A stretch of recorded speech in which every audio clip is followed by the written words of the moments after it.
গত পর্বে আপনারা দেখছিলেন যে আমরা সুন্দরবনে একটা সুন্দর লঞ্চ ট্রিপ শেষ করলাম। তো আজকে সেখান থেকেই শুরু করছি। আর আজকের ব্লগে থাকছে এরপর আমরা কোথায় গেলাম। আসসালামু আলাইকুম, আমি মেঘলা আপনাদেরকে নতুন আরেকটি ব্লগ উপহার দিতে যাচ্ছি। আশা করি আজকের এই ব্লগটিও আপনাদের ভালো লাগবে।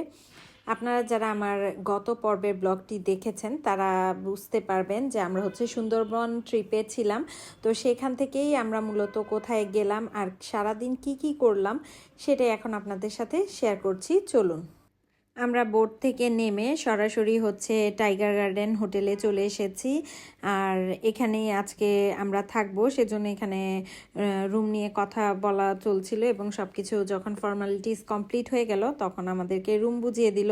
আর সেই মুহূর্তে আসলে আমরা খুবই ক্লান্ত ছিলাম। আর আমরা যেই বোট বা লঞ্চে ছিলাম সেখানে লবণাক্ত পানি থাকার কারণে আমরা আসলে কেউই তেমনভাবে গোসল করতে পারিনি। তো আমরা চেয়েছি একটু ভালো মানের হোটেল যেখানে আমরা আরাম করে থাকতে পারবো, প্লাস গোসলও করতে পারবো। তো সেইভাবেই আমরা 3টা রুম নিয়ে নিলাম। তো আমার মেয়েরা এবং ভাবির মেয়ে মানহা, তো ওরা সহ একটা রুমে ছিল। আর আমরা 2জন আর ভাবিরা 2জন এক আলাদা আলাদা রুমে, অর্থাৎ 3টা রুম নিয়ে আমরা ভাগ করে সবাই উঠলাম। তো উঠেই প্রথমে আমরা রুমটা একটু ট্যুর দিচ্ছিলাম। এখানে রুমটা কিন্তু খুবই সুন্দর, হোটেলটা একদম নিট অ্যান্ড ক্লিন।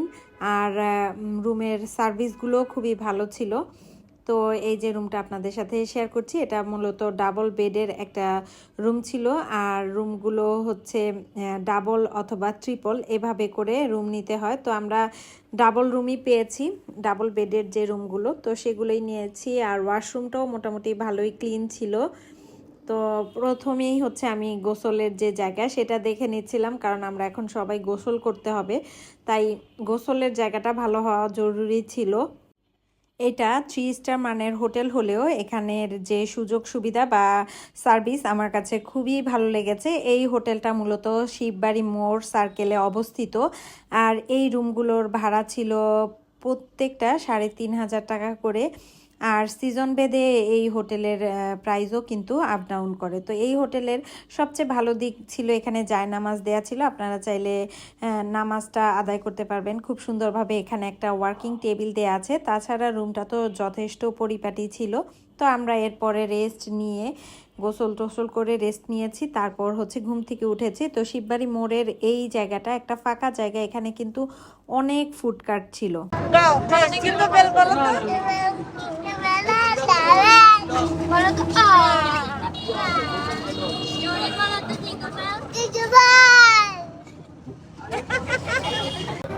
আমরা এখন রূপসায় যাচ্ছি।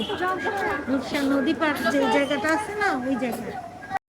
আমার ফ্রেন্ড সামাদ, ওর বাড়ি খুলনা ছিল। তো ওর রিকমেন্ডেশনে এই রূপসা নদীর তীরে এসেছি। এই পাশে নদী আর পাশে রেস্টুরেন্ট, এখানে বসার জায়গা করা আছে। জায়গাটা খুবই সুন্দর। আমরা যে ক্যাফেটা থেকে খাবার অর্ডার করেছিলাম সেটার নাম শানান রিভার ভিউ ক্যাফে। এখানে অনেক ধরনের খাবার রয়েছে, আপনারা আপনাদের পছন্দ অনুযায়ী যে কোনো একটা খাবার অর্ডার দিয়ে এখানে কিন্তু এনজয় করতে পারেন, কারণ এখানে নদীর পাশে তো খুব সুন্দর একটা বাতাস, তাছাড়া খুব সুন্দর ভিউ, সব মিলিয়ে এখানে পারফেক্ট একটা ওয়েদার আড্ডা দেওয়ার জন্য। তো আমরা এখানে একটা প্ল্যাটার অর্ডার করি। এই প্ল্যাটারের প্রাইস ছিল 99 টাকা। এখানে স্যুপ, ফ্রেঞ্চ ফ্রাই আর চিকেন ফ্রাই ছিল। তো এই প্ল্যাটারটা খুবই মজার ছিল। খাওয়া দাওয়া শেষ করে বাইরে এসে দেখলাম একটা সফেদা, বকুল সফেদা, যেটা কিনা সাইজে খুবই ছোট, আমার জীবনে প্রথম দেখা। আর ভাবির কাছ থেকে জানা এটার নাম বকুল সফেদা।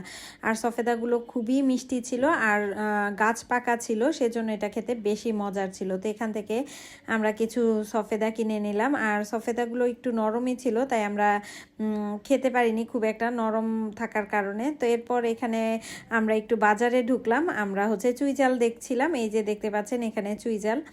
তো চুই জালগুলো কাঁচা অবস্থায় ওরা সেল করে। তো এখানে খুব সুন্দর একটা মরিচ দেখতে পেয়েছিলাম, তো মরিচটা আমরা কিনে নিলাম। মরিচটা দেখতে খুবই ভালো লাগছিল আর মরিচটা প্রচুর ঝালও ছিল। এরপর আমরা চুই ঝাল কিনতে চলে আসলাম। এখানে 100 গ্রাম চুই ঝালের প্রাইস চাচ্ছিল 120 টাকা করে। দামাদামির পরেও আমরা কমাতে পারিনি, 120 টাকা করে 100 গ্রাম। এভাবে যতটুকু কাটার পরে ওজনে হয় সেই অনুযায়ী আসলে প্রাইসটা আসে। আর চিকনগুলোর প্রাইস কিছুটা কম।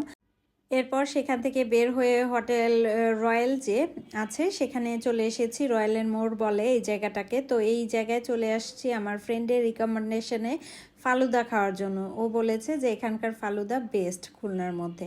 তো এখানে এসে আমরা হচ্ছে প্রথমে মেনু দেখলাম। আমরা আসলে অনেক জায়গায় অনেক কিছু খাবো এটা প্ল্যান করেছি, যেহেতু একদিনের জন্য খুলনায় আছি তাই আমরা এখানে শুধু ফালুদা অর্ডার দিয়েছি। তো প্রথমেই এখানে ওয়েলকাম ড্রিঙ্কস হিসেবে লেমনেড দিয়েছে।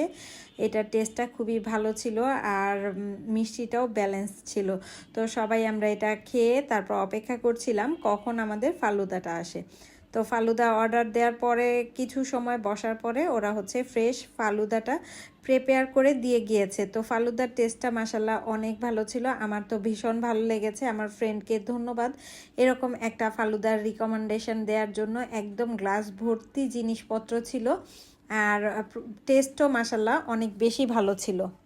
এই এক গ্লাস ফালুদা খেলে যে কারোরই পেট একদম ভরে যাবে, কারণ এটাতে একদম ফুলফিল করা ছিল সব কিছু। বাদাম থেকে শুরু করে সাবুদানা একদম ব্যালেন্স ছিল, সাথে 2 ধরনের আইসক্রিম দেওয়া ছিল। খুবই মজা ছিল। খাওয়া দাওয়া শেষ করে আমরা হচ্ছে এরশাদ শিকদারের বাড়ির সামনে দিয়ে যাচ্ছিলাম। তো আমাদের যে অটো ড্রাইভার ছিল তো উনি আমাদেরকে দেখাচ্ছিলেন, তো সেটাই একটু ক্যাপচার করে নিলাম। এক সময়ের খুবই বিখ্যাত একজন মানুষ ছিল, যাকে চিনে না এরকম মানুষ খুবই কম আছে।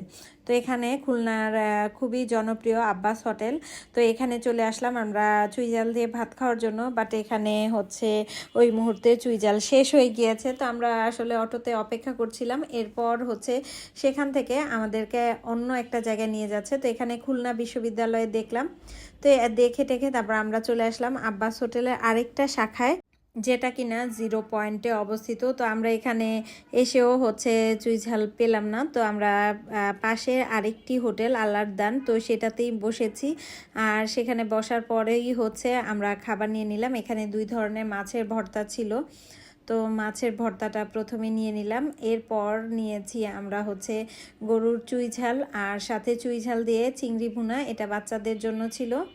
চুইঝাল দিয়ে আসলে গরুর মাংসর টেস্টটাই অন্যরকম ছিল, খুবই টেস্টি ছিল আর খাবারটা এত মজার ছিল যে আমরা পেট ভরেই খেয়েছি। এরপর হচ্ছে যাদব ঘোষ ডেইরির যে মিষ্টি, এটা হচ্ছে খুলনার আরেকটা সিগনেচার আইটেম। তো এটা খাওয়ার জন্যই মূলত আমরা এখন এখানে চলে এসেছি, যে এখান থেকে দেখা যাক যে কি কি নেওয়া যায়। তো মূলত এই জায়গা থেকে আমরা কিছু ছানা আর মিষ্টি নিয়েছি খাওয়ার জন্য। তো এই মিষ্টিগুলো আসলেই অনেক মজার ছিল। খুলনার একদিনে আমরা যতটুকু পেরেছি আসলে তাদের ঐতিহ্যবাহী জিনিসগুলো ট্রাই করার, তো যতটুকু পেরেছি তার জন্য আলহামদুলিল্লাহ।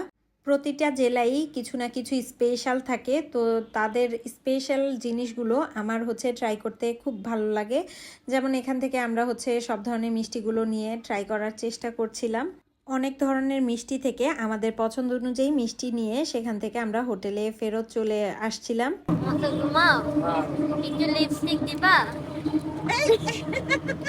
আজকের ব্লগটা এতটুকুই রাখলাম। আশা করি আপনাদের এই ব্লগটি ভালো লেগেছে। ভালো লাগলে অবশ্যই কমেন্ট করে জানাতে পারেন। কোনো কিছু ইনকোয়ারি থাকলে সেটাও কিন্তু বলতে পারেন। তো আজকে এ পর্যন্তই। আল্লাহ হাফেজ।